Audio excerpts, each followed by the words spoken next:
नमस्कार, स्वागत आहे तुमचं सुषमाज किचनमध्ये। आज आपण कांदा लसूण विरहित छोले मसाला तयार करणार आहोत। अगदी साधी सोपी आणि झटपट ही कुकरमध्ये भाजी आपण तयार करणार आहोत। रेसिपी शेवटपर्यंत बघा। रेसिपीला लाईक करा, चॅनलला सबस्क्राईब करा, तसेच बेल नोटिफिकेशन पण ऑल वर प्रेस करा। आता आपण झटपट छोले मसाला तयार करायला सुरुवात करूया। कांदा लसूण विरहित छोले मसाला बनवण्यासाठी इथे मी कढई गरम करायला ठेवली आणि एक पळीभर तेल यामध्ये टाकून घेतलेलं आहे। सुरुवातीला आपण यासाठी लागणारी ग्रेव्ही तयार करून घेऊया। तेल गरम झाल्यानंतर इथे 2 विलायची, 2-3 लवंगा, 3 मिरी, थोडीशी दालचिनी घेतली आणि 10 ते 12 मेथीचे दाणे घेतलेले आहेत। हे यामध्ये टाकून घ्यायचे। यामध्ये तुम्ही तमालपत्र किंवा चक्री फूल पण वापरू शकता। अद्रकचे काही तुकडे आणि कढीपत्त्याची पाने, त्यासोबतच यामध्ये आपण टोमॅटो टाकून घेणार आहोत। आधी आपण हे खोबऱ्याचा खीस किंवा मग खोबऱ्याचे तुकडे पण तुम्ही टाकू शकता। सुकं खोबरं आणि टोमॅटो, थोडीशी कोथिंबीर। कांदा वापरत नाहीत ना, त्यामुळे फक्त आपण टोमॅटो वापरलेला आहे।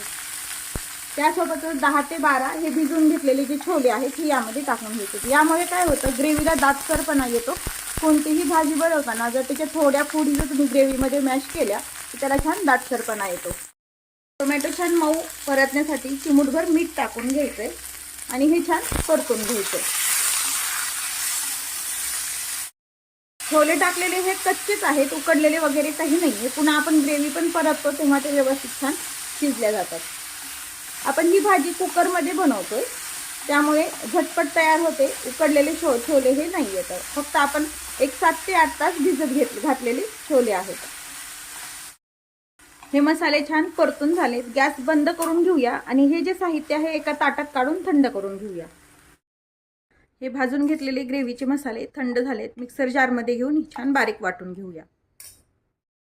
ही ग्रेव्ही आपण मिक्सरला काढून घेतलेली आहे। ग्रेव्ही आपण तयार करून घेतली। हे 7 ते 8 तास किंवा ओव्हरनाईट एक वाटीभर छोले मी भिजत घातलेले आहेत।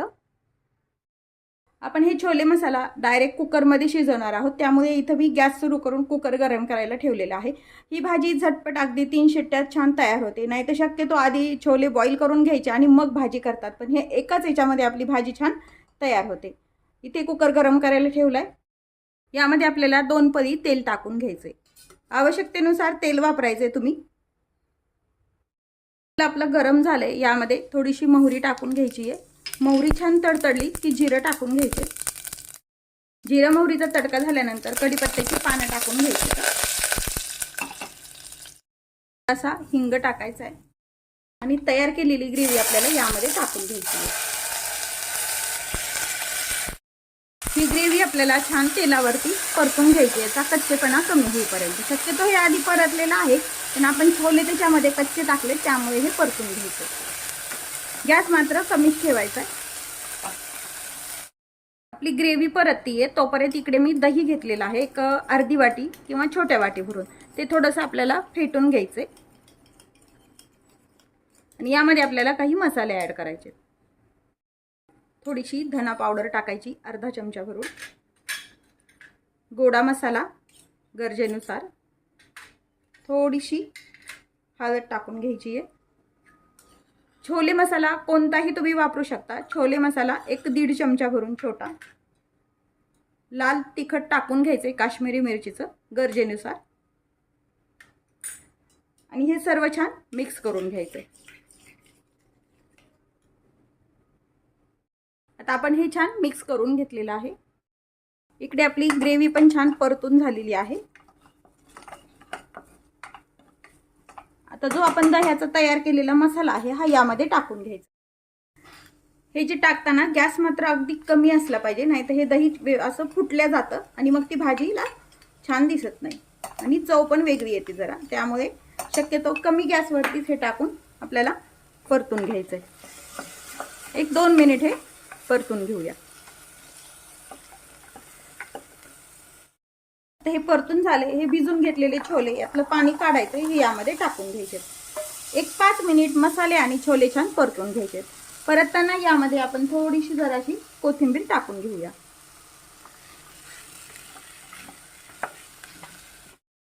आता हे व्यवस्थित परतून झाले। एक 5 ते 10 मिनिट परतून घ्यायचे. मी इथं कोमट पाणी घेतलंय आणि ज्यामध्ये आपण ग्रेव्ही काढली होती त्या मिक्सरच्या पॉटमध्ये घेतलंय. यामध्ये टाकून घ्यायचंय. आवश्यकतेनुसार यामध्ये पाणी टाकायचे. साधारण छोल्याच्या वरती एक अर्धा ते 1 इंच येईल इतपत आपल्याला पाणी यामध्ये टाकून घ्यायचंय, म्हणजे आपले छोले छान शिजले जातात.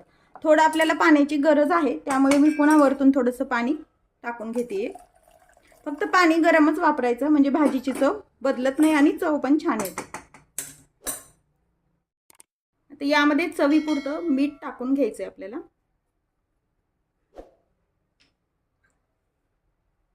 आणि थोडीशी कसुरी मेथी एक अर्धा चमचा भरून. आणि एक छान उकळी येऊ द्या आणि मग आपल्याला याचं झाकण लावून घ्यायचंय.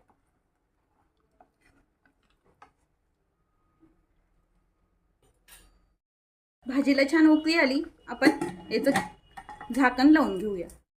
आपण जेव्हा कुकरमध्ये कोणतंही भात, वरण किंवा भाजी करतो मोकळी, तेव्हा ह्या शिट्टीतनं पाणी येतं. तसं येऊ नये म्हणून यामध्ये साधारण 2 ते 3 थेंब आपल्याला आपण जे तडक्यासाठी वापरतो ते तेल टाकून घ्यायचं, म्हणजे अजिबात कुकरच्या शिट्टीतनं पाणी बाहेर येत नाही. आणि आपल्याला ही शिट्टीवरती लावून घ्यायची. मीडियम हीटवरती याच्या 3 ते 4 शिट्ट्या छान करून घ्यायच्यात. आपल्या कुकरच्या 4 शिट्ट्या झाल्यात. पाहू शकता तेल टाकल्यामुळे थोडंही भाजीचं पाणी वगैरे काहीही वरी आलेलं नाही. वाफ काढून घेऊया.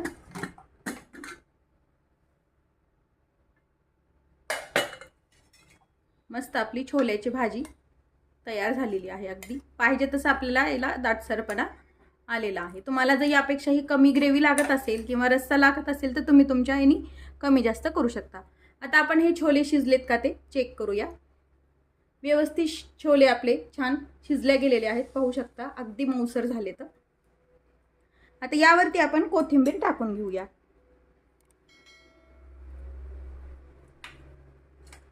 आणि मिक्स करूया.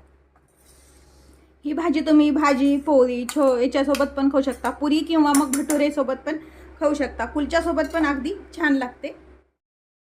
तयार आहे आपली चमचमीत अशी छोल्याची भाजी.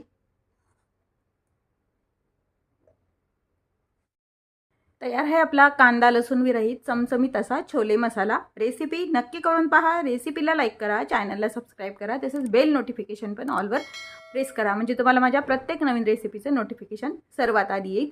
अशाच नवीन रेसिपीसोबत पुन्हा भेटूया. तोपर्यंत बाय बाय. व्हिडिओ पाहिल्याबद्दल खूप धन्यवाद.